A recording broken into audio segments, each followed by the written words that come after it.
Donc je raconte dans mon livre comment, en transformant une zone de stockage en bureau que nous louons donc en courte durée, nous avons créé en fait un des actifs le plus rentable de notre parc immobilier.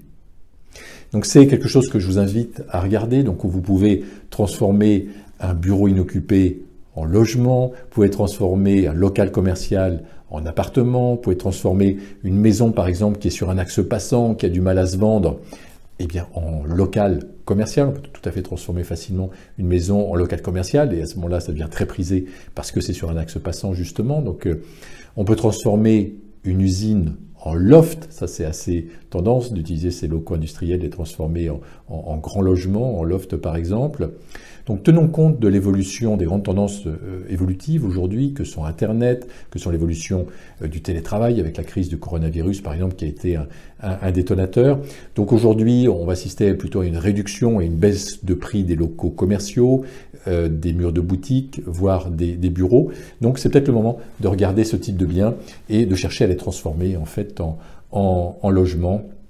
Et là vous ferez de très très bonnes affaires comme nous avons fait donc sur le bien dont je vous parle dans le livre. Le défi que je vous lance donc aujourd'hui, c'est de faire une recherche Internet, passer un petit peu de temps, de bloquer une demi-heure par exemple dans votre agenda pour faire une recherche Internet et vous regardez le prix des bureaux qui sont disponibles aujourd'hui, le prix des locaux commerciaux qui sont disponibles aujourd'hui dans la zone où vous souhaitez investir et regardez leur potentiel de transformation. Il faut savoir qu'un bien qu'on transforme comme ça, il faut compter autour de 1 000 €, je dirais, le mètre carré, parce qu'il y a déjà les ouvertures, il y a la toiture. Donc selon le bien, je dirais voilà, autour de 1 000 € le mètre carré donc, de travaux. On peut transformer une zone de stockage, par exemple, en logement. Alors, bien sûr, on n'oublie pas de demander les autorisations administratives. Il faut un permis de construire, en fait, mais voilà, il n'y a pas de raison qu'il ne soit pas accordé. Donc, bien sûr, si vous faites l'acquisition d'un bien comme ça pour le transformer, n'oubliez pas de mettre en condition suspensive de votre acquisition le fait d'obtenir un permis de construire, parce que si jamais vous n'obtenez pas le permis de construire, évidemment, l'acquisition n'a plus d'objet. Donc on met ça en condition suspensive, mais généralement ça ne pose pas de difficultés particulières. Donc c'est le défi que je vous lance. Recherchez autour de vous, dans votre zone de recherche de biens immobiliers. Regardez le prix d'un bureau nu et inoccupé, le prix d'un local commercial inoccupé aujourd'hui. Regardez en ajoutant donc à peu près 1 000 € de travaux donc au mètre carré. Voilà, qu'est-ce que ça donne? Est-ce que vous pouvez encore dégager un cash flow donc positif après cette acquisition?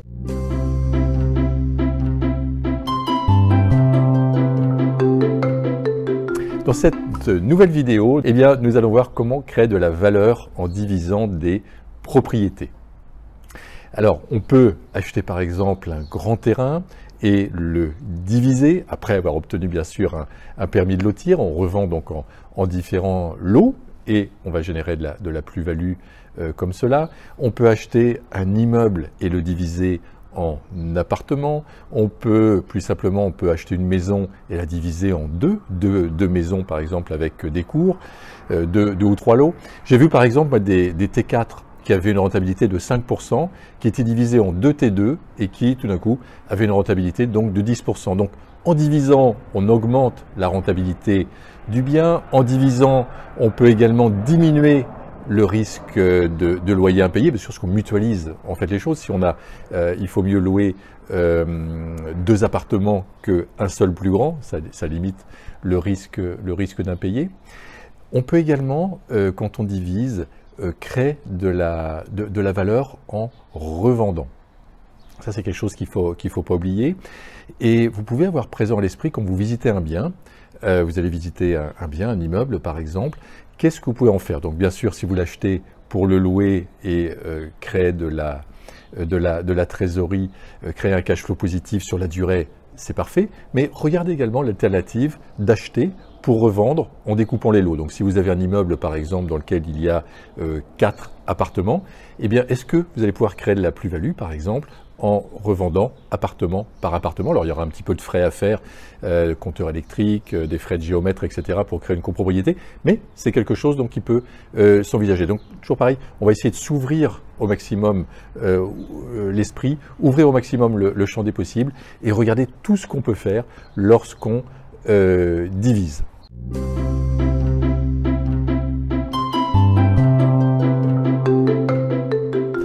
Alors il est préférable d'acheter des biens à rénover que des biens neufs. Généralement le bien neuf, la bonne affaire est faite par le promoteur, par le commercialisateur, un peu moins par le client. Donc moi j'invite vraiment chacun d'entre vous à investir dans des biens immobiliers donc anciens avec des travaux. Pas nécessairement des gros travaux, moi je suis plutôt partisan d'éviter les gros travaux qui demandent des permis de construire, etc. C'est une possibilité, mais souvent c'est un petit peu plus long. On peut simplement acheter des biens avec un peu de travaux. Certains donc parlent de home staging, c'est Stéphane Plaza qui a beaucoup parlé de ça donc dans ses émissions sur l'immobilier, mais c'est vrai que ça permet de créer de la valeur en harmonisant le lieu, en donnant un effet coup de cœur. Donc souvent il y a relativement peu de travaux dans le homestaging, mais ça change tout, ça change la perception du bien de la part d'un acquéreur ou de la part d'un futur locataire. Ce que je vous invite à faire, bien sûr, quand vous sélectionnez le bien sur lequel il y a des travaux, c'est d'être le plus prudent possible, de vous déplacer avec un professionnel au moins au départ, un architecte, un maître d'œuvre ou un artisan qui va pouvoir estimer au mieux donc le montant des travaux. Et puis après, une fois que vous connaissez les choses, vous savez que une cuisine à changer c'est tel montant, vous savez qu'une salle de bain à refaire complètement c'est tel montant, et donc vous avez moins besoin en fait de conseils de professionnels. Mais quand on démarre, c'est important d'avoir le professionnel donc à nos côtés. Alors bien sûr les travaux vous pouvez les faire vous-même ou vous pouvez les sous-traiter. Vous pouvez les faire vous-même si vous avez goût pour ça. Moi je suis plutôt partisan de sous-traiter les travaux de rénovation parce que c'est du temps, c'est beaucoup de temps, et je pense qu'en tant qu'investisseur immobilier, eh bien on utilise mieux notre temps à rechercher des biens, à imaginer des biens le plus rentable possible. Mais tout dépend en fait de ce qu'on aime faire. C'est toujours pareil. Si certains d'entre vous aiment profondément faire des travaux de rénovation, pourquoi pas? Encore une fois, d'une manière générale, il est préférable de faire simplement les travaux le coup de propre qu'on va mettre au dernier moment, peut-être le changement des revêtements de sol, la peinture. Ça, pourquoi pas, parce que ça peut être assez onéreux et chacun peut le faire. Mais sinon, d'une manière générale, je préfère donc déléguer les gros travaux. En revanche, je vous conseille de conserver une chose absolument, c'est le suivi des travaux.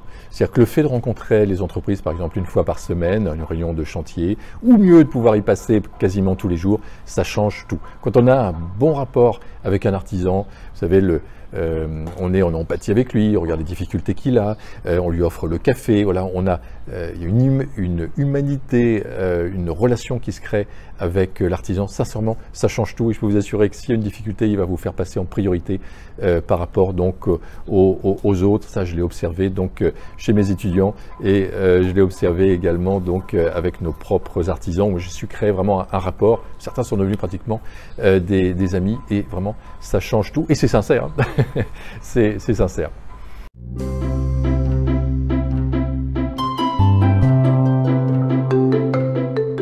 Alors, il faut savoir que d'une manière générale, la location courte durée est plus rentable que la location longue durée. D'une manière générale, la location meublée est plus rentable que la location nue. Alors certaines personnes nous disent oui, mais en période de crise, de pandémie par exemple, la location courte durée, c'est compliqué. On s'aperçoit pas tant que ça dans la réalité. Une alternative possible, c'est de louer en moyenne durée, ce qu'on appelle la location moyenne durée. C'est-à-dire que vous continuez à louer en meublé, mais au lieu de louer à la nuit ou à la semaine, vous louez au mois. Et on s'aperçoit que le tarif de location au mois en meublé est beaucoup plus important que le tarif de location donc en nu à l'année par exemple. On s'aperçoit également que la colocation est plus rentable que la location donc traditionnelle. Donc l'idée quand on fait une colocation, c'est d'optimiser bien sûr son logement, par exemple de créer, si c'est un appartement avec 3 chambres par exemple, plus salon, plus cuisine. Dans le salon, peut-être qu'on peut ajouter une chambre ou 2, ce qui va optimiser donc nos tarifs, enfin le potentiel en fait de location qui existe. Il y a une tendance qui apparaît aujourd'hui, ce qu'on appelle le co-living. En fait, c'est de la colocation, je veux dire, on va dire un peu plus haut de gamme, donc des chambres avec des salles de bain individuelles ou des petits appartements donc avec kitchenette, mais avec des lieux communs, donc avec une buanderie en commun, avec un salon en commun, avec une belle télé, un home cinéma. Donc un lieu où les personnes peuvent se retrouver, une cuisine également donc en commun, donc une buanderie donc avec des machines à laver, etc. en commun. Ça, c'est ce qu'on appelle le co-living. Alors ça s'adresse plus à des jeunes actifs ou à des jeunes couples qu'à des étudiants, mais voilà, on peut mixer les deux. En tout cas, c'est une tendance qui permet de louer encore plus cher et qui correspond vraiment donc à une demande. Donc aujourd'hui, on peut également avoir une salle de sport par exemple dans l'appartement. Donc voilà, on est sur des espaces communs qui montent en gamme, je dirais, par rapport à la coloc traditionnelle pour étudiants. Alors l'idéal, c'est de trouver bien sûr une ville dans laquelle on peut louer l'hiver aux étudiants, en colocation par exemple, ou en co-living, et l'été à des estivants qui vont venir qui vont louer pour une semaine ou qui vont louer pour une nuitée. Là, on arrive à optimiser au maximum sa location. Alors, il y a tout un tas de villes sur lesquelles c'est possible. Toutes les villes touristiques, en fait, dans lesquelles il y a des étudiants, c'est possible. Donc, je pense à La Rochelle, mais je pense également à des grandes villes comme Bordeaux, comme Paris, comme Lyon. Il y a énormément de villes en France, même à l'intérieur des terres, qui sont également touristiques et dans lesquelles il y a des étudiants. Donc c'est quelque chose là bien sûr qu'il faut mettre en priorité, parce que là vous aurez, si vous voulez, si vous louez à la semaine l'été, eh bien vous aurez un tarif semaine équivalent au tarif mois l'hiver. Vous voyez, ça peut donner de très très fortes rentabilités.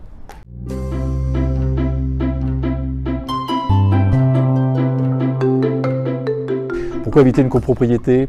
Le plus souvent, en fait, la gestion par les syndics est moins performante que la gestion par un propriétaire. En tout cas, c'est mon expérience. En plus de ça, les honoraires d'un syndic sont souvent conséquents parce qu'il y a un formalisme très, très important. Quand on investit dans une copropriété, eh bien, si on veut faire des travaux assez lourds, eh bien, il faut demander l'autorisation de la copropriété. Alors souvent, on va l'avoir, mais c'est encore de l'administratif et c'est de la lourdeur donc en plus. De mon côté, j'ai pris la décision de m'éloigner en fait des copropriétés. Pas une bonne expérience des copropriétés de manière générale, même sur les 1000 biens qu'on a eus. Et donc aujourd'hui, progressivement, donc on sort des copropriétés. Alors comment ? Soit on vend les biens qui sont en copropriété, on vend nos appartements, on vend nos bureaux, etc. qui sont en copropriété, ou on tente d'en sortir. Alors c'est possible de sortir des copropriétés horizontales, par exemple. Une copropriété horizontale, c'est une copropriété dans laquelle vous allez avoir plusieurs maisons, et on arrive à sortir de copropriété horizontale avec l'accord des autres propriétaires et avec du formalisme et avec du temps et un peu d'énergie, mais ça permet de valoriser bien sûr le bien immobilier, puis ça permet de réduire les frais parce qu'on n'a plus de frais de syndic quand on a récupéré donc son autonomie. Donc ça, vous pouvez le faire tout simplement donc avec un géomètre qui va vous donner les différents éléments pour pouvoir sortir donc d'une copropriété horizontale. Donc le défi que je vous donne aujourd'hui, c'est de tenter de trouver des biens sans copro. C'est-à-dire que dans vos prochaines recherches, dans les prochains biens qu'on va vous proposer, demandez, voilà, est-ce que le bien que vous me proposez est dans une copropriété ? Si c'est le cas, alors bien sûr, si c'est une belle affaire, si c'est donc un appartement qui est vraiment pas cher dans une copropriété, eh bien allez-y, bien évidemment. Mais d'une manière générale, si vous pouvez éviter, c'est mieux. Donc concrètement, vous allez plutôt investir dans des maisons, mais cette maison, vous allez pouvoir la diviser, peut-être vous allez pouvoir l'agrandir, vous allez pouvoir faire des travaux, et vous allez pouvoir faire cela beaucoup plus librement que dans une copro. Vous n'avez pas besoin de l'accord du syndic, vous n'avez pas besoin de passer du temps avec le syndic ou en assemblée générale de copropriété. Moi, j'ai des souvenirs épiques de certaines réunions de copro. J'avais vraiment l'impression de perdre mon temps. Mais bon, c'est comme ça me fait travailler la patience. C'est ce que me dit ma femme.